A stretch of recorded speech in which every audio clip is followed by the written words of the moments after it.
So thank you everybody for coming. We're proud to have here today talking to us Tristan Tomala, a professor in HEC.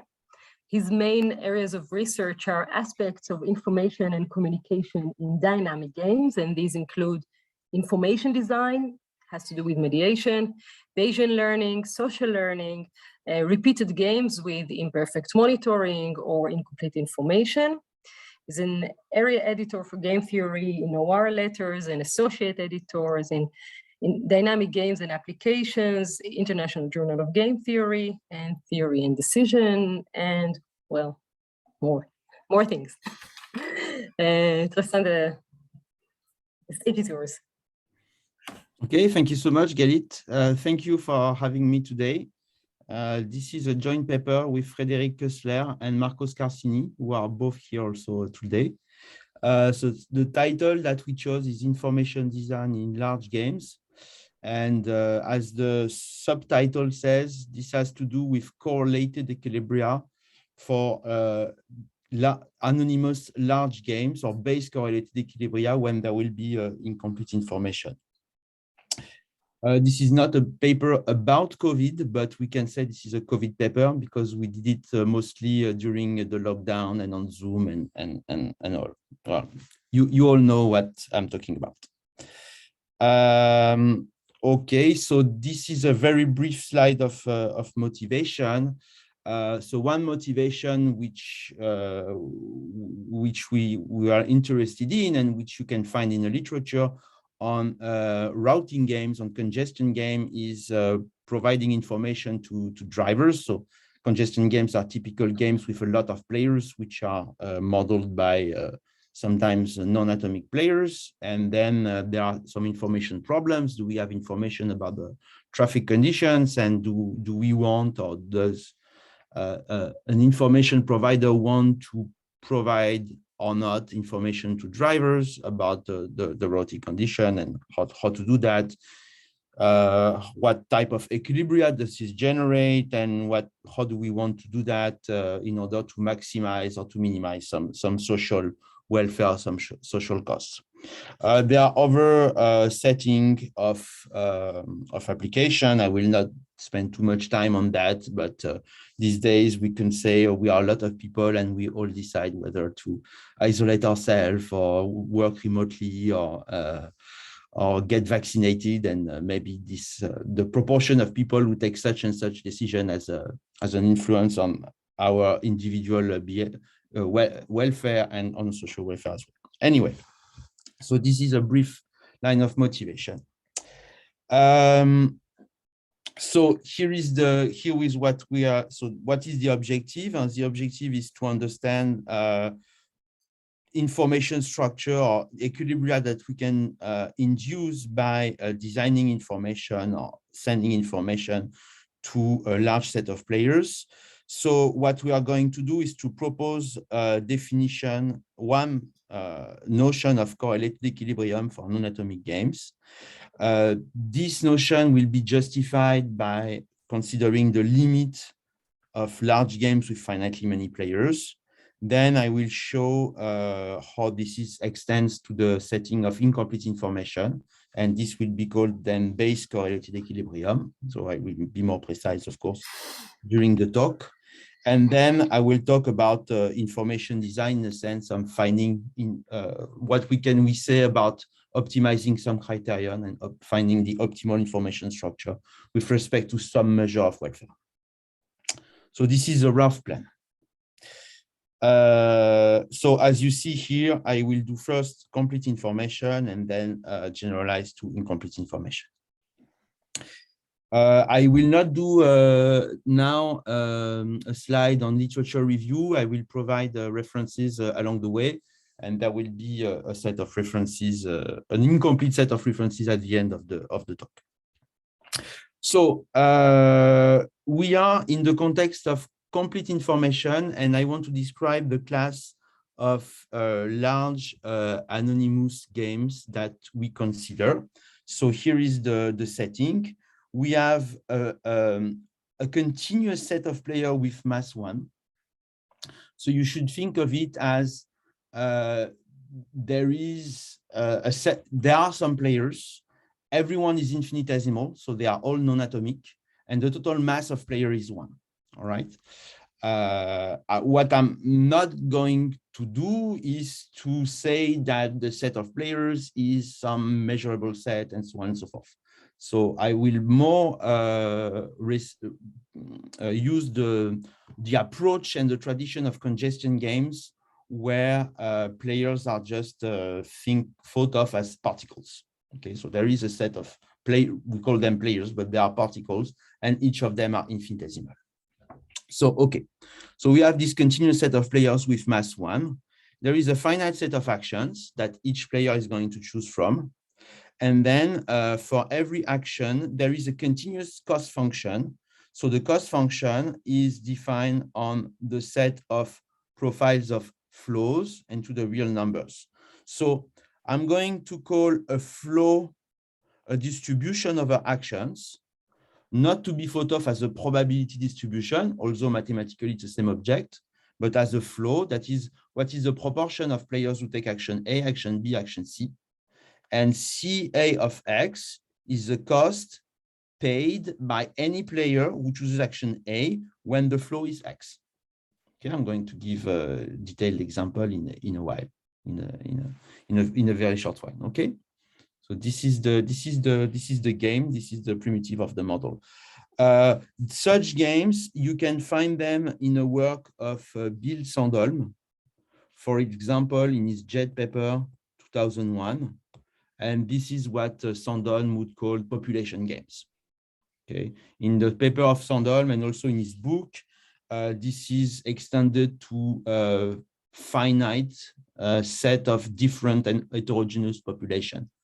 And we do that a little bit in the paper when needed, but here there is only one population and all the players are identical with this population. Okay, but we can think of two populations, for instance, drivers of cars and drivers of trucks. That would be two different populations with possibly different objectives. So this is one remark. This is one setting that is somehow already, of course, well known in the literature. For instance, in the work of Sandholm. It's very well presented there. A typical example is the congestion game. So what's sometimes called network routing games, where an action would be to choose a route from an origin to a destination within a network. I will give some example of that within the talk. And then when you traverse an edge, you pay a cost, which depends on how many people traverse the same edge. And then the total cost that you pay is the sum across all the edges of some of those costs across all the edges that you traverse. Okay, so that's the typical congestion or network routing games. Another remark. Can I ask a question? Oh yeah, please. So in your example, the function CE depends on the number of players who choose E, but in your general definition, it was a function of the number of players who choose A. So is this? Well, here is more general, right? Because here, in this case, this function is defined on the vector of flows. So possibly suppose that there are two routes, that there is route A and route B. A general cost function would depend on XA and on XB as well.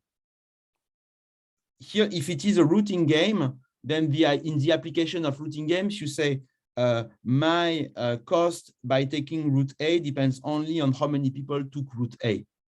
Okay, but then in a general case, there might be externalities from people who take other actions than your action. So this one is more general. Yeah, that's a particular case. All right. Okay. Another thing that I want to mention, we choose to define the games with cost functions for no good reason apart from the tradition of this literature on congestion games, but you should not think of there is a particular interpretation to that. The cost is just the negative of utility. So if you want to just to rephrase everything that I'm going to talk about with utilities which would be negatives of cost, doesn't change anything. It's just it's just one convention we choose. All right.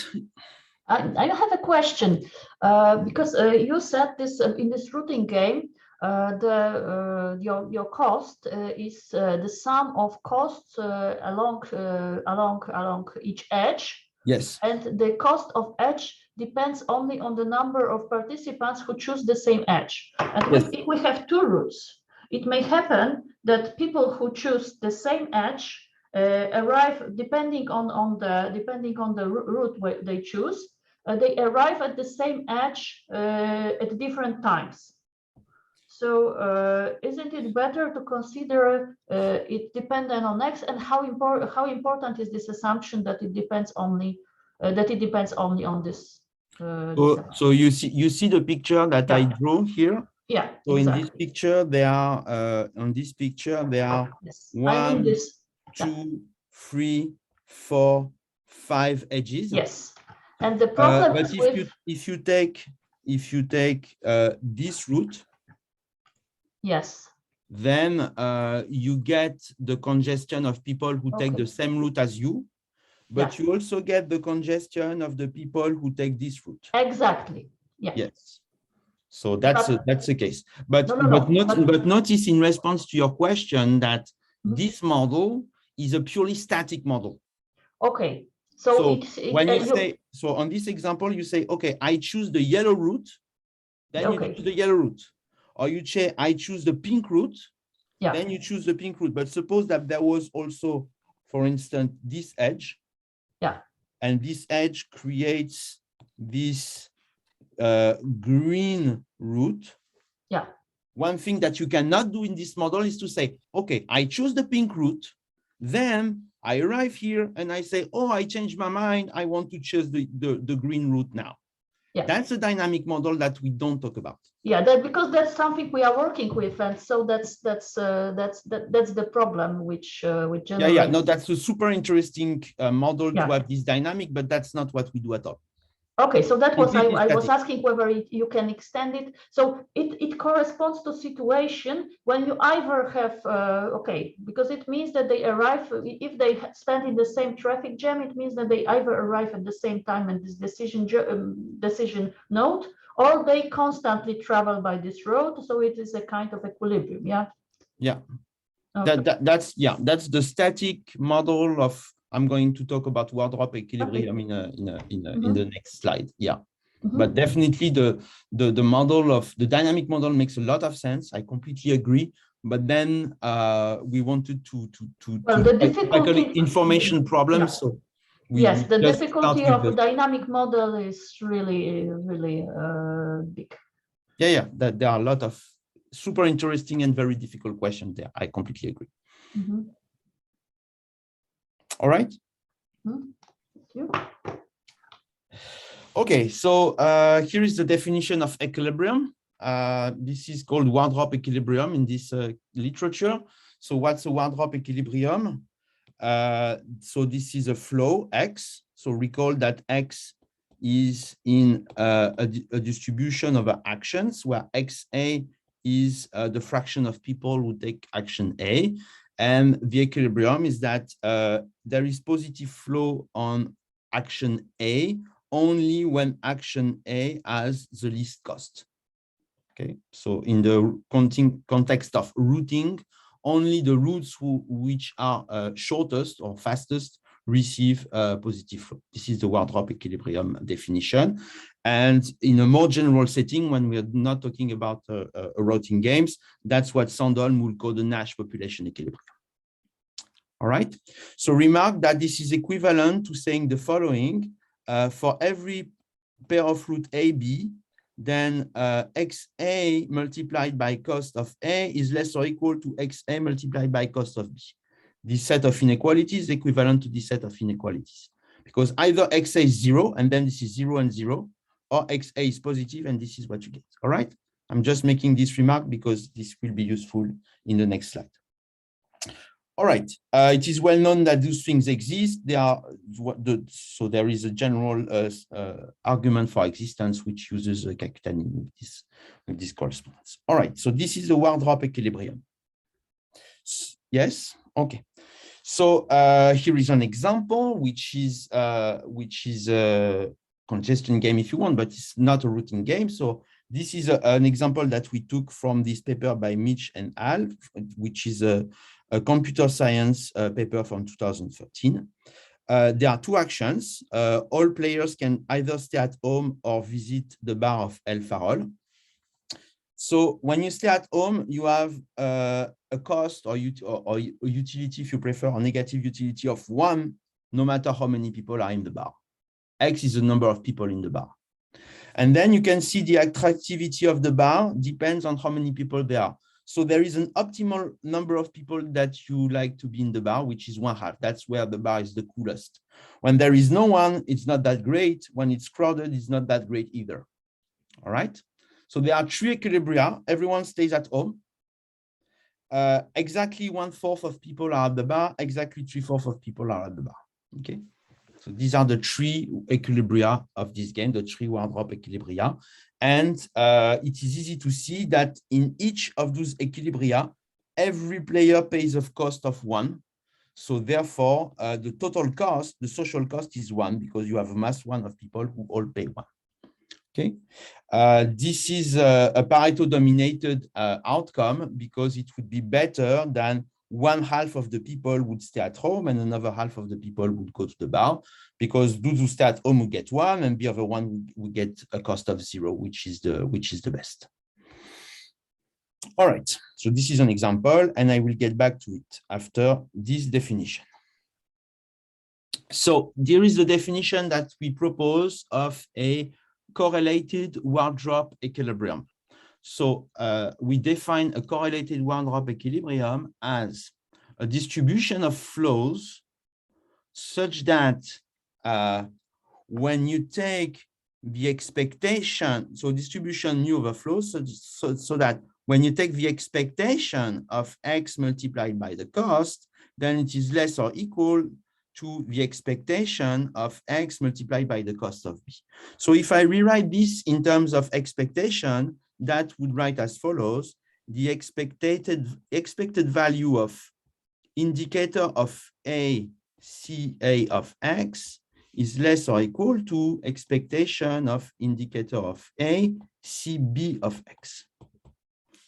So technically, what we did is just to take the wardrop inequality, which is here, and now to say, okay, now X is a random flow. There is a distribution of flow, and you take expectation of this inequality on both sides. What is the interpretation? The interpretation is like a correlated equilibrium, where there would be a mediator that would draw a flow X at random from the distribution nu, and then the mediator would recommend a fraction XA of player to choose action A.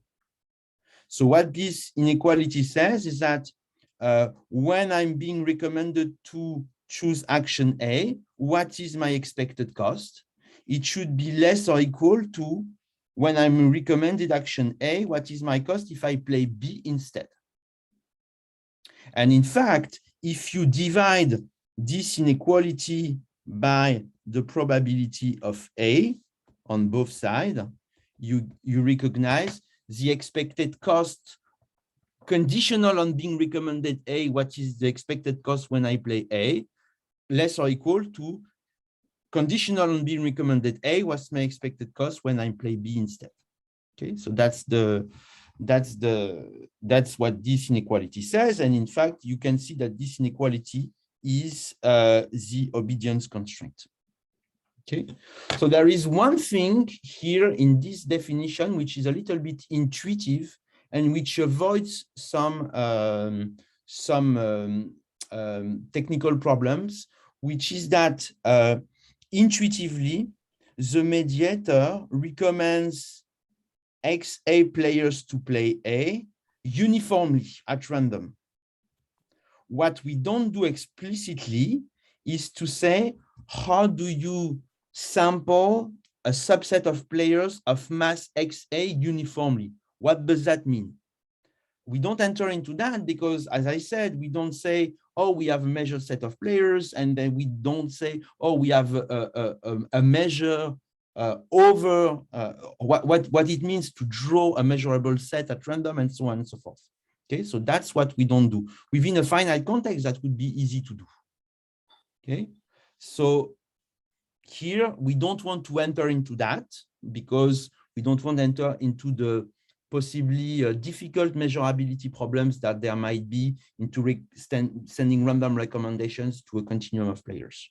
Okay, so that's why we go directly for this definition, but still the interpretation is that it would be as if the mediator would draw a random fraction of players to play A. Okay, and yeah. Okay, so it's easy to see that any Wardrop equilibrium is a particular case. So like a Nash equilibrium is a correlated equilibrium. And the distribution of a Wardrop equilibria is also a correlated Wardrop equilibrium, just like the convex hull of Nash is a subset of Nash. And here on this example, in the Elfarol game, I can find that we have more correlated equilibria. So for instance, the mediator could improve. So you remember in this example, there were 3 equilibria, but everyone was paying 1. So if there is a mediator, you can do better than that. You can say, okay, with probability 1/3, we recommend everyone to stay at home. With probability 2/3, we recommend half of the people to go to the bar. Okay, and then you can check that these numbers 1/3 and 2/3, they are calculated exactly so that the 2 incentive compatibility conditions are satisfied.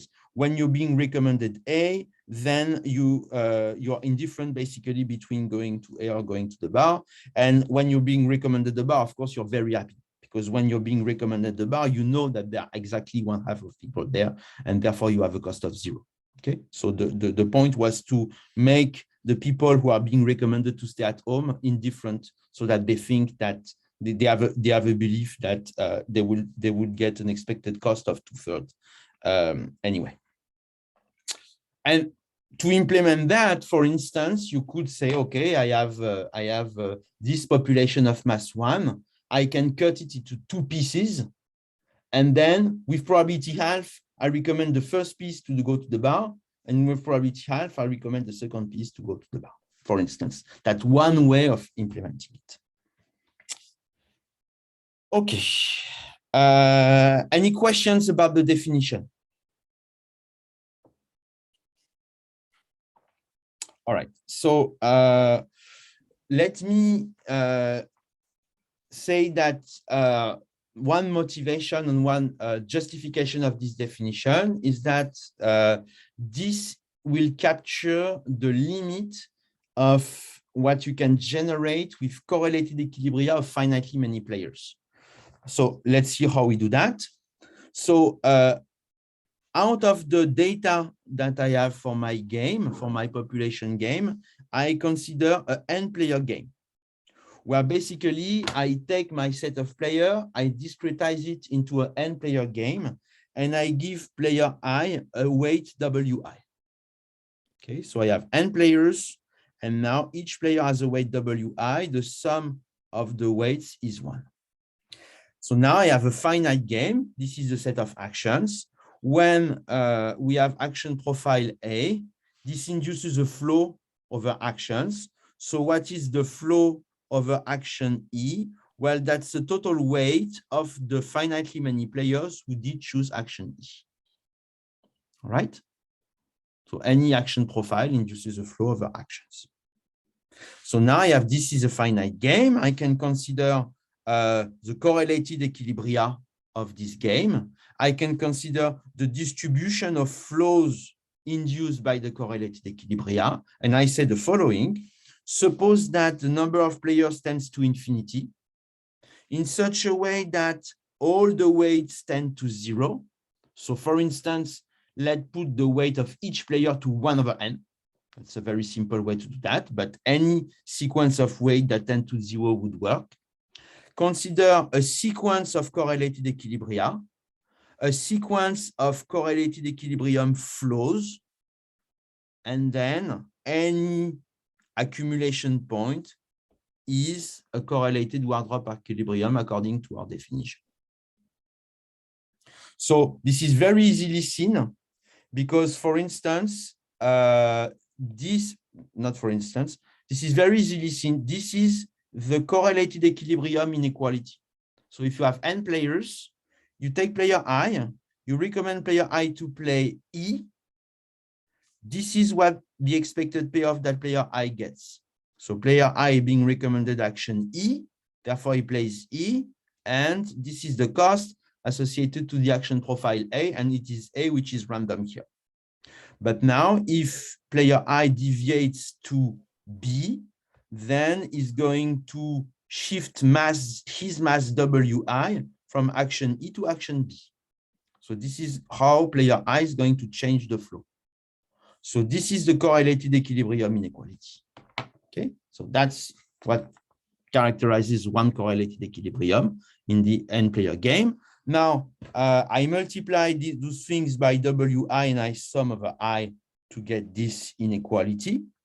And from that, now I can see that, so I look at this inequality which comes from the correlated equilibrium, and this thing, if I reinterpret this expectation using the distribution of the flows, I can see that this is the integral of fraction multiplied by cost times the distribution of the flows. And by the definition of the weak star convergence, this converges to this.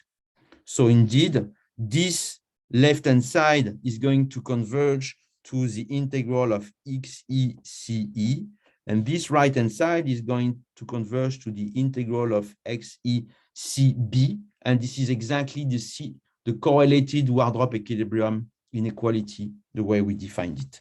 There is a technical thing here, but it's not important. There is no problem into taking the convergence here. All right. Okay, so as I said, we have this definition of correlated Wardrop equilibrium, and one justification is this convergence result is that if you take any distribution of any correlated equilibrium distribution for finite games when n is large, then this will be approximately a correlated Wardrop equilibrium. There is another thing that I could say, but I don't want to spend too much time on this, but there is a definition of correlated equilibrium for games with infinitely many players in the paper by Hart and Schmeidler. If you look at the definition that they give, which is over the set of strategy profiles, and we don't look at strategy profiles here, but still, if you look at the definition that they give, and if you consider their definition applied to a non-atomic set of players, then the distribution of flows induced by the Hart and Schmeidler definition would satisfy also this definition of correlated Wardrop equilibrium. There's a technical detail which I skipped there in this sentence, because in Hart and Schmeidler, they consider finitely additive distribution. Only the sigma additive distribution of Hart and Schmeidler would satisfy our definition. Okay. That's a technical point, which may or may not be important. All right. So now I'm going to... Can I ask a question, Tristan? Yes. You alluded several times to the relation between correlated equilibria and equilibria with inhomogeneous players. So instead of a continuum, which is an abstract here, just a concept, you actually look at the continuum of players and you allow them to play different strategies. So what is the connection between equilibria in this model and your correlated equilibria? Is one a special case of the other, or is that all? Sorry, I didn't really get the model that you were explaining. Well, it's precisely what you say. Some players play this and some players play that. So players have individual identities. So it's possible, for example, the player set is the unit interval. So each number can have his own strategy. So they don't have all to play the same strategy. Some play this, stay in the bar, and some do not. And you suggested that your example of a correlated equilibrium in the foul bar can be implemented as an equilibrium with inhomogeneous players. Is that something that is true in general? Again, I'm not sure I quite got what you here.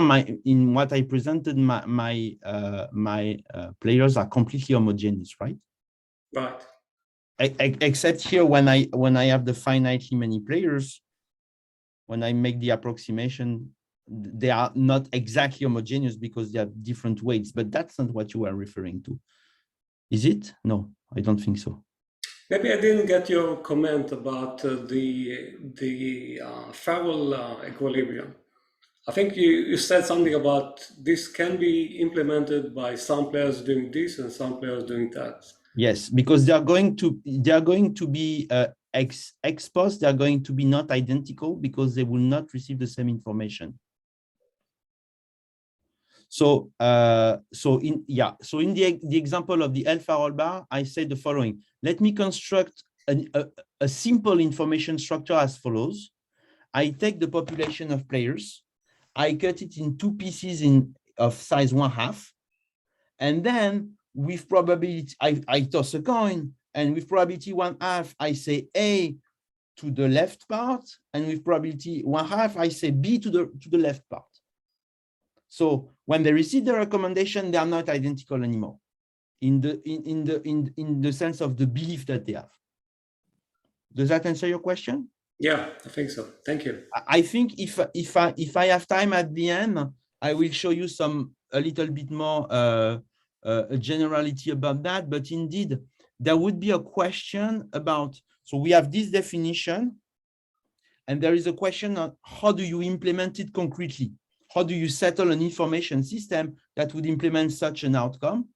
And for that, we may need to use signals or recommendation, which will create de facto some heterogeneity of beliefs of players.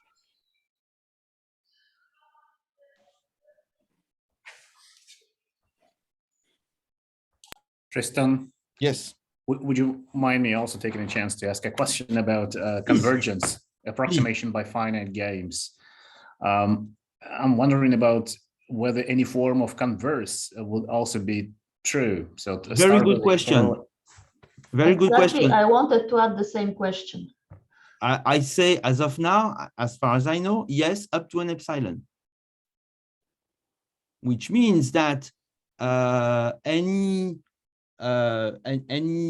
target point is going to be a limit of epsilon equilibria of those finite games when the number of players tends to infinity and the epsilon tends to 0. With no epsilon, I don't know how to do that. Where does the epsilon enter? Because there are no utilities here. Where do you attach it, so to speak? There are utilities, there are costs. It's the same. The epsilon would come from the following. So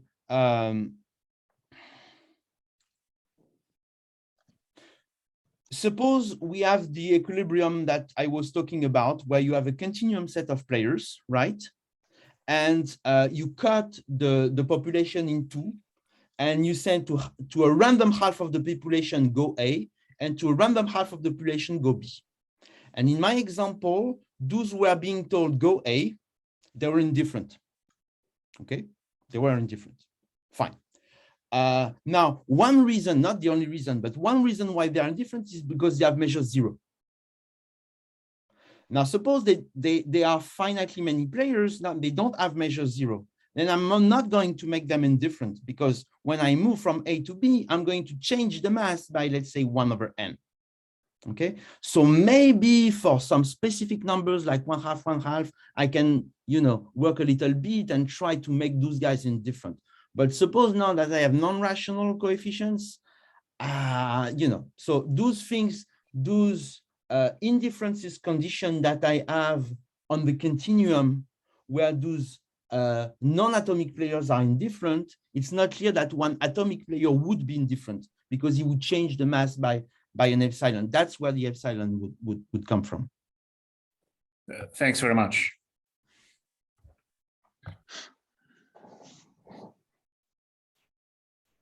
Other questions at this point? Okay, so let me say some words about potential games. By definition, we say that the game has a potential if there is a function which is defined on flows such that the profile of cost function is the gradient of the potential. Okay. Again, this definition can be found in the work of Bill Sandel. So it is well known that when you have a network routing game, this is the potential. Okay, that's the potential function of congestion game. That's very well known. This is simplified here when you have a congestion game with parallel edges like this, where the cost of one route depends only on the number of people who take this route. It is also known, or at least I learned this reading the works of Bill, that any games with two actions has a potential. And of course, when costs are increasing, which is a typical assumption, then the potential is a convex function because that's the integral of an increasing function. Okay. But of course, games with convex potential is a little bit more general than that. Okay, so this is a potential game. Here is the result. Suppose that the game has a convex potential, then the set of correlated Wardrop equilibria is the set of distribution of a Wardrop equilibrium. So if you want to formulate this with the correlated and Nash, that would be one class where correlated equilibria is equal to the convex hull of Nash equilibria. Maybe I will not spend too much time on the proof because time flies a little bit.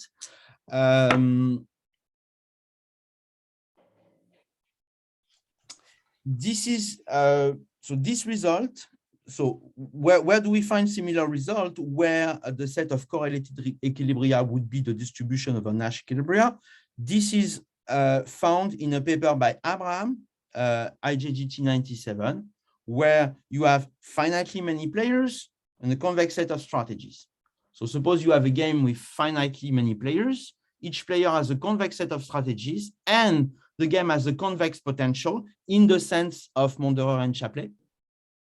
Okay, so suppose that the game has a convex potential to be understood as in the sense of Monderer and Chaplet. Then the set of correlated equilibria is a convex hull of Nash equilibria. Here, the setting is a little different. You don't have finitely many players, you have infinitely many players, but you don't have a continuous set of strategies, you have finitely many set of strategies, finitely many strategies. So it's a little bit different. Okay. And of course, the potential is in the sense of the gradient of the potential is the cost, which is related, of course, to the potential of Monderer and Chaplet, but also a little different. Okay, so again, I don't want to spend too much time on the proof. There are two elements. One is that the set of Wardrop equilibria is a set of minimizer of the potential when you have a convex potential. I rewritten the proof here, but this is found in the work of Sandel, for instance. I think this is well known. And conversely, if you suppose that you have what we call the correlated Wardrop equilibrium, whose support is not over the set of minimizer of the potential, then you get a contradiction. And again, these lines of proofs are very, very similar to what you find in the paper by Neumann.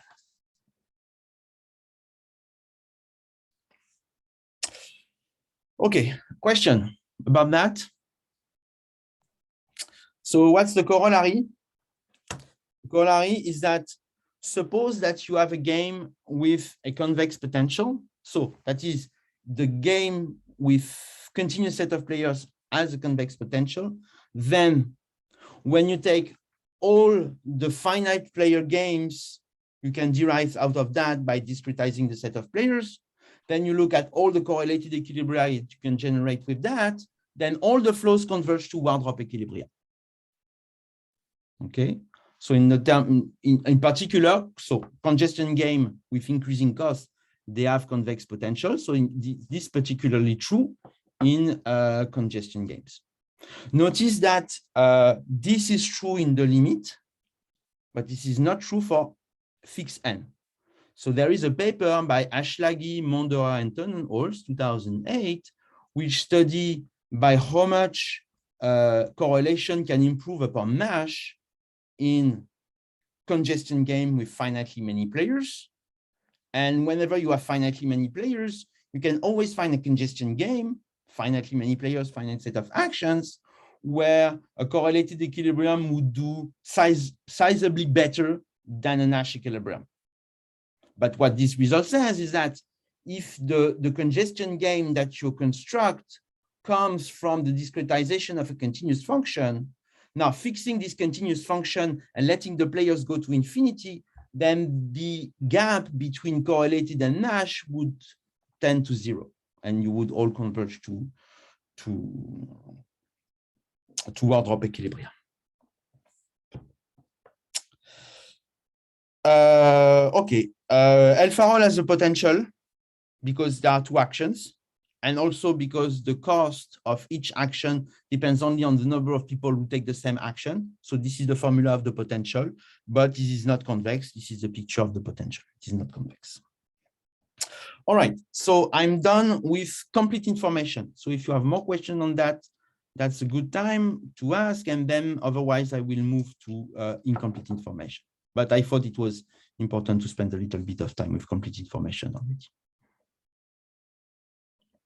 Okay, so here is the generalization to incomplete information. So the setting is the same, except that now there is a set of states with a prior distribution, a finite set of states. The rest is the same, and now the cost function depends on the state, on the action that you take, and on the flow of actions. So this is the cost of a player who chooses action A in state theta when the flow is X. So the generalization is as follows. We call that a Bayes Correlated Wardrop Equilibrium.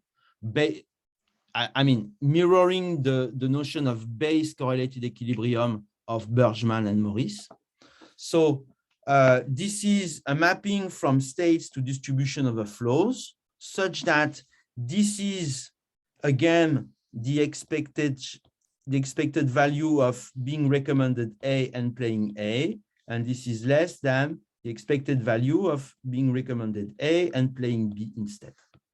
Okay, so this is what this definition says, and the interpretation is like in the Bayes Correlated Wardrop Equilibrium of a mediator who would know the state and conditionally on the state would choose a flow at random and then recommend actions to some random set of players. You can justify that by the limit of flows generated by Bayes Correlated Equilibrium. So let me recall in few seconds a Bayes Correlated Equilibrium in the context of finite games.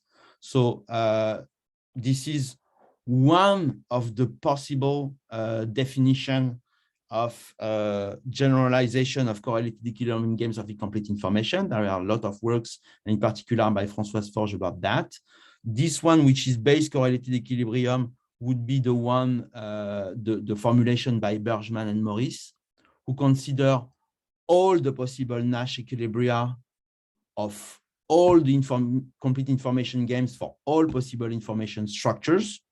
That's what they define as Bayes Correlated Equilibrium. And this amounts to saying that there is a mediator who is informed of the states and conditional on the state recommends action to players. So this is the mediator, the direct mechanism of the mediator. And this is the expected payoff of the expected cost of player I who receive recommendation E and plays E. This is the expected cost of a player I who receive recommendation E and plays B instead. And again, when you let the weights tend to 0 and you send n to infinity, you're going to find that any accumulation point of this thing is going to satisfy the Bayes correlated Wardrop equilibrium inequality, which is here. Okay, so there is no technical difference with complete information as far as this convergence result is concerned.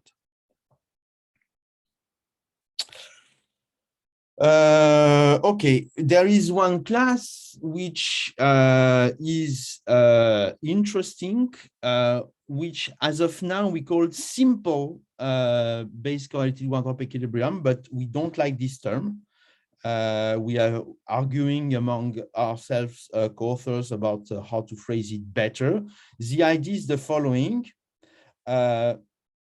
What about the mediator who knows the state just choosing one flow and not a distribution of a flow? So that is, the mediator can condition his recommendation on the state, but would not randomize.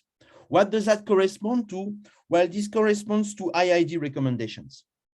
What I don't want to do, what we don't want to do, is to model a continuum of IID random variables. So we don't want to enter into this world, which we don't understand well. But we understand that if there would be IID recommendations, then there would be an exact law of large numbers, which would say that conditional on theta, there would be a deterministic number of people who would be recommended action A. Okay, so an IID continuum IID recommendation system would be simply a mapping from states into flows. And then this is again the same type of inequality. My expected cost when I'm being told A and I go A, my expected cost when I'm being told A, but I go B instead.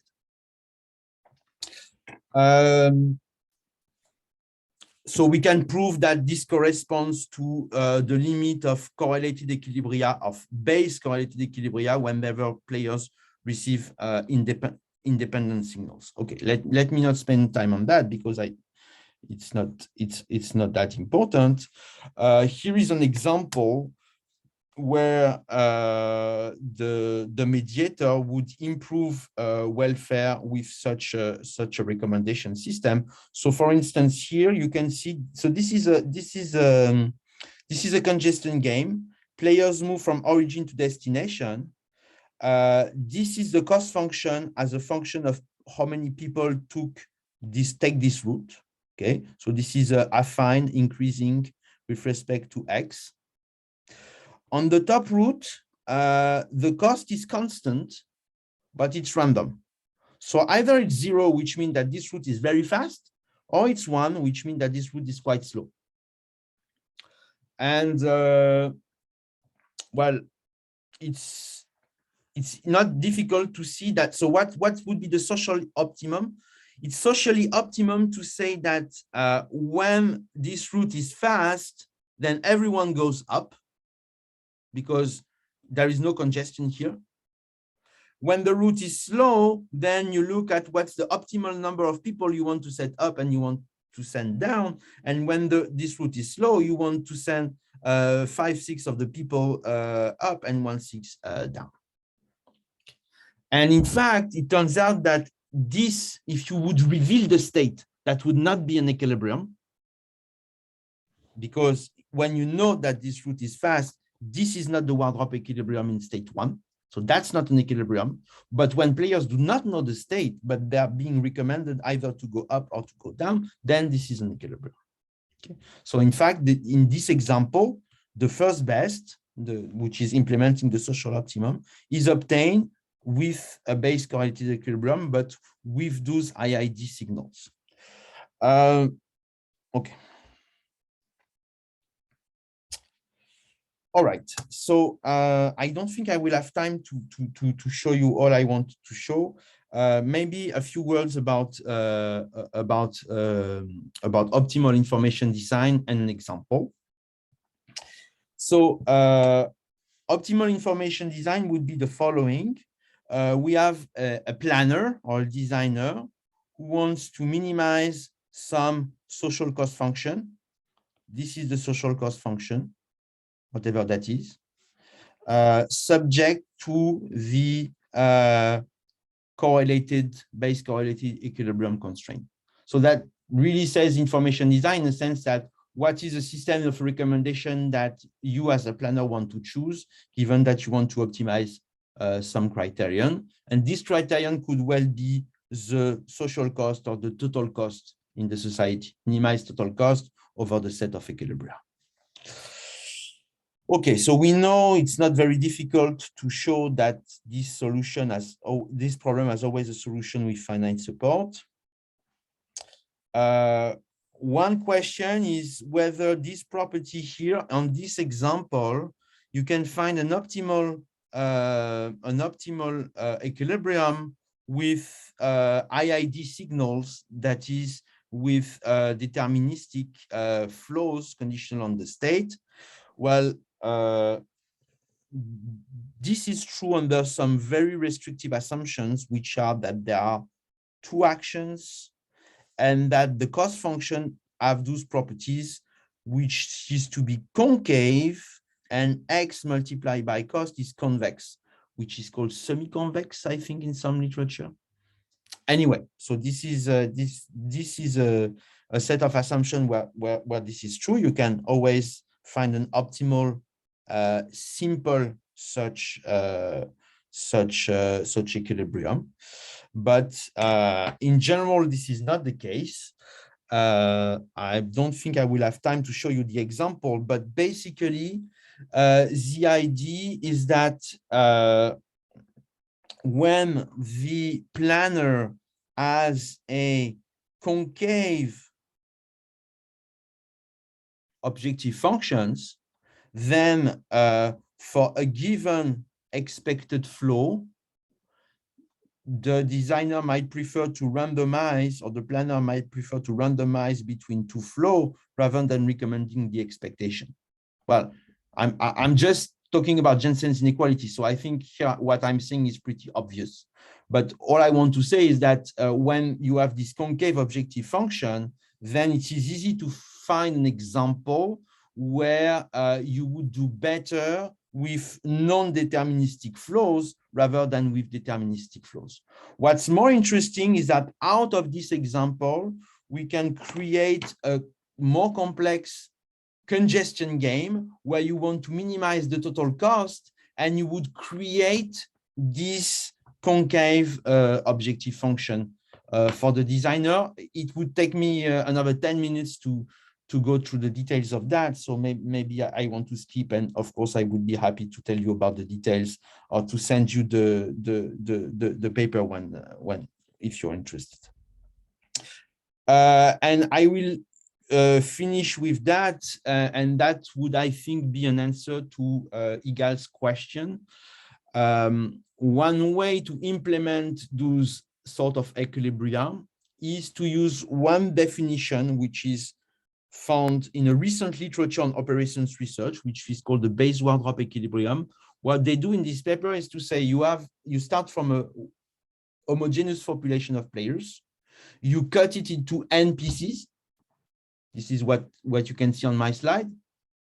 For each piece, you define a set of signals, and then you draw a signal profile conditional on the state.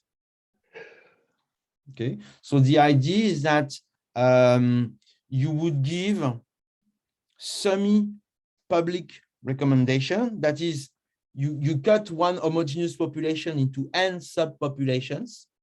Within each subpopulation, players are going to be homogeneous. They are going to observe the same information.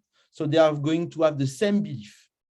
Okay, so that was this some amount of correlation that you can create with finite, so to speak, information structure. and then you have some Wardrop equilibrium condition. So that's one way, and that's our last result. That's one way of implementing our definition, is to choose such a structure, and with such a structure to replicate this. This is easy to do when there is finite support with rational coefficients. If you don't have rational coefficient, then you might need an epsilon.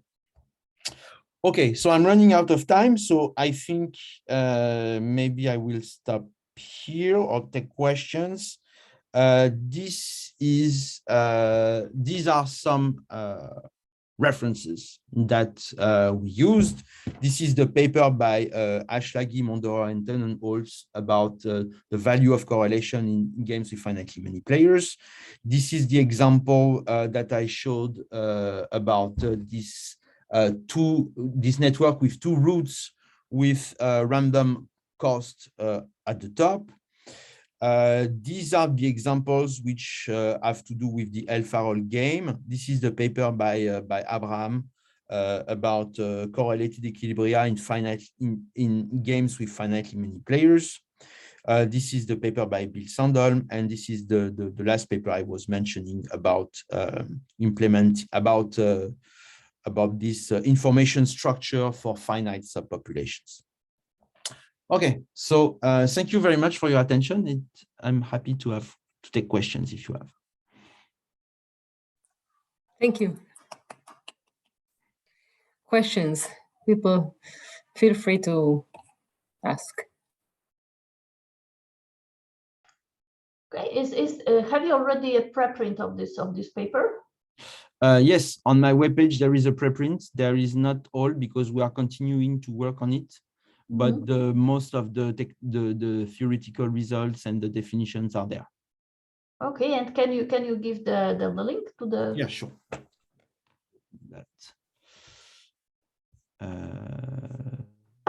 I do that. You can put it in the chat, the link, if you want. Yeah, that's just, I do that.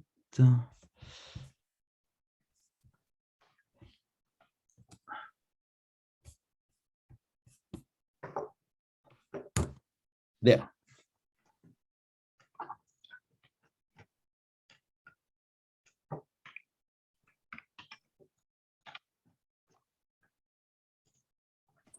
Thank you. Any more questions?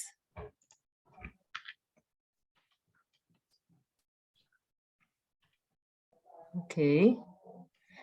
So people did ask questions before. If there are no further questions, then I stop the recording and we can chat in less formally.